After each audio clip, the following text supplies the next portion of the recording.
Hello दोस्तों, मेरा नाम रिया है और मैं फाइनल ईयर एमबीबीएस में हूँ। मैं भी आपकी तरह एक स्टूडेंट हूँ और खुद पढ़ रही हूँ और मुझे जो समझ आ रहा है मैं आप सबके साथ शेयर कर रही हूँ। अगर आपको भी मेरे साथ MBBS topic step by step clear करना है तो लाइक करें और सब्सक्राइब करें माय चैनल स्टडी टुगेदर। 1 में हम 6 पॉइंट कवर करने वाले थे, उसमें हम पहला पॉइंट डिस्कस करेंगे एक्शन। फाइब्रॉइड को also known as leiomyoma smooth muscle tumour है मायोमेट्रियम की, उसे हम फाइब्रॉइड कहते हैं। और आउटग्रोथ ऑफ एंडोमेट्रियम उसको हम पॉलिप्स कहते हैं। और endometrial tissue inside the myometrium उसे कहते हैं। In adenomyosis basal layer of the endometrium से deep 2.5 mm at least deep 2.5 mm होगा एंडोमेट्रियल टिश्यू, तो हम उसे एडिनोमायोसिस कहते हैं। इंसिडेंस में क्या देखेंगे तो कि most common seen in the reproductive age female में कौन सी है, between the 25 to 35 year of age female, इसमें नल्लीपेरस फीमेल, ठीक है। और हाइपर एस्ट्रोजेनिक कंडीशन फाइब्रॉइड क्या है तो कि हाइपर एस्ट्रोजेनिक कंडीशन है। क्यों hyper estrogenic condition?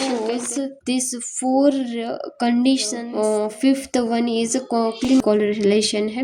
In first condition क्या है एस्ट्रोजेनिक कहने के लिए, एस्ट्रोजन डिपेंडेंट ग्रोथ है। क्यों कहते हैं? Fibroid is growth in oestrogen presence. Oestrogen जब प्रेजेंस होगा तब फाइब्रॉइड ग्रो करेगा, ठीक है। तो इन रिप्रोडक्टिव एज एंड प्रेगनेंसी में एस्ट्रोजन लेवल क्या होगा तो कि बढ़ जाएगा, इसलिए फाइब्रॉइड क्या होगा तो कि लार्ज होगा। इन मेनोपॉज में क्या होगा तो कि एस्ट्रोजन लेवल डिक्रीज होगा, सो फाइब्रॉइड क्या होगा तो कि स्मॉल हो जाएगा, देखिए छोटा हो जाएगा। सो हमें इससे क्या पता चलेगा तो कि फाइब्रॉइड है वो एस्ट्रोजन डिपेंडेंट है। क्या है? फाइब्रॉइड है वो एस्ट्रोजन प्रोजेस्टेरोन डिपेंडेंट है, ग्रोथ है, ठीक है। और सेकेंड कंडीशन क्या है तो कि इंक्रीज एस्ट्रोजन रिसेप्टर, उसमें क्या है तो कि फाइब्रॉइड टिश्यू में एस्ट्रोजन रिसेप्टर ज़्यादा हो गया। कौन से? तो कि नॉर्मल से ज़्यादा होगा फाइब्रॉइड टिश्यू में एस्ट्रोजन रिसेप्टर। सो दैट हम क्या करेंगे कि जब normal level of the oestrogen भी फाइब्रॉइड ग्रोथ को मोस्ट स्टिमुलेट करेगा। एस्ट्रोजन प्रोडक्शन, उसमें क्या होगा तो कि फाइब्रॉइड टिश्यू में एरोमेटेज एंजाइम होगा जो एंड्रोजन को एस्ट्रोजन में कन्वर्ट करेगा। So fibroid is surrounded the local hyper estrogenic environment, ठीक है। प्रोजेस्टेरोन एक्ट कर से इनडायरेक्टली कैसे करेगा? जब एस्ट्रोजन है वो यूट्रस और फाइब्रॉइड पर एक्ट करेगा तब क्या रिसेप्टर क्या हो गए तो कि इंक्रीज हो गए। प्रोजेस्टेरोन रिसेप्टर इंक्रीज हो गए तो क्या होगा तो कि जब वो प्रोजेस्टेरोन सेल ग्रोथ है मल्टीप्लिकेशन होगा। मतलब क्या हो, इसमें क्या होता है तो कि एस्ट्रोजन है वो ग्रोथ को तैयार करता है कि ग्रोथ होगी, और प्रोजेस्टेरोन क्या करता है कि जो फाइब्रॉइड की ग्रोथ हो रही है उसको और बढ़ाएगा, लेकिन मल्टीप्लाई करेगा उसकी ग्रोथ को। So progesterone indirectly fibroid growth help करेगा, बट एस्ट्रोजन प्राइमिंग है, एस्ट्रोजन के बिना प्रोजेस्टेरोन एक्ट नहीं करेगा। और फिफ्थ पॉइंट हमारा है क्लिनिकल कोरिलेशन। इसमें क्या है की ओबेसिटी एंड नल्लीपेरिटी, इन सब में क्या होगा तो कि पेरिफेरल एस्ट्रोजन वो बढ़ जाएगा, इसलिए उसमें इन सब में increase risk of the fibroid होगा। इन मेनोपॉजल फीमेल में क्या होगा तो कि फाइब्रॉइड रिग्रेस करेगा after the menopause because decrease oestrogen level, ठीक है।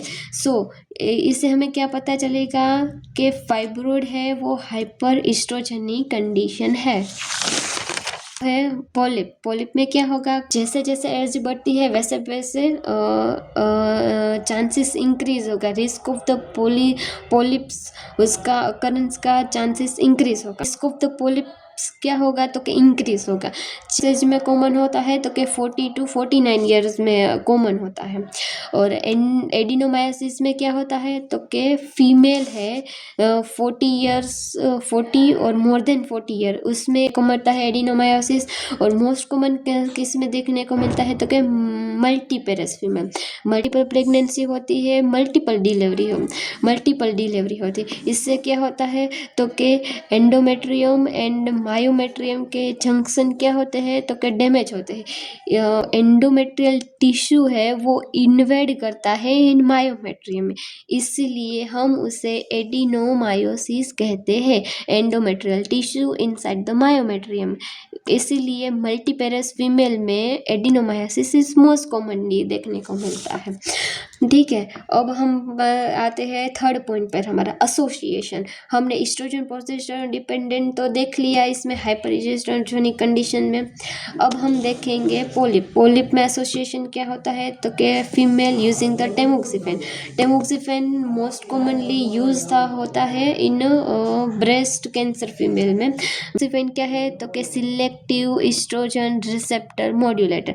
उसमें क्या होता है तो कि टेमोक्सिफेन ब्रेस्ट पर ईस्ट्रोजन इफेक्ट ब्लॉक करता है और यूट्रस पर ईस्ट्रोजन को एगोनिस्ट की तरह एक्ट करता है।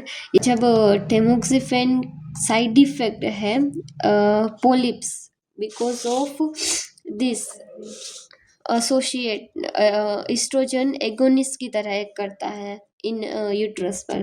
मायोसिस में क्या होगा तो कि often occurrence in association with endometriosis and fibroid.